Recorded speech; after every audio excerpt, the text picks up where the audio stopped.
पुणे महापालिकेने कोट्यावधींचा कर थकल्यामुळे सिंहगड इन्स्टिट्यूटच्या 26 इमारती सील केल्यात। सिंहगड इन्स्टिट्यूटने पुणे महापालिकेचा 47 कोटी 43 लाख रुपयांचा मिळकत कर थकवलाय आणि थकबाकीची रक्कम त्वरित भरावी असे आदेशही न्यायालयाने दिलेले आहेत। तरीही अनेक महिने न भरल्याने एरंडवणे भागातील संस्थेचे मुख्य कार्यालय एकूण 26 इमारती जप्त करण्यात आल्यात। एका महिन्याच्या आत ही पूर्ण रक्कम भरली नाही तर या इमारतींचा लिलाव करून रक्कम वसूल केली जाईल असा इशाराही देण्यात आलाय। कारवाई ही आपण सीलिंगची कारवाई करतोय। यामध्ये ती मिळकत जप्त केली जाणार आहे।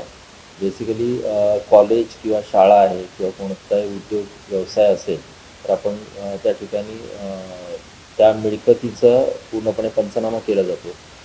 जे काही वस्तू असतील किंवा काही बाकीच्या गाड्या असतील त्यांच्या तर त्याची सुद्धा जप्ती ही महापालिकेकडून केली जाते आणि निश्चितपणे ती जप्ती झाल्यानंतर त्याचा लिलाव हा महापालिकेकडून केला जाणार। एबीपी माझा, उघडा डोळे बघा नीट।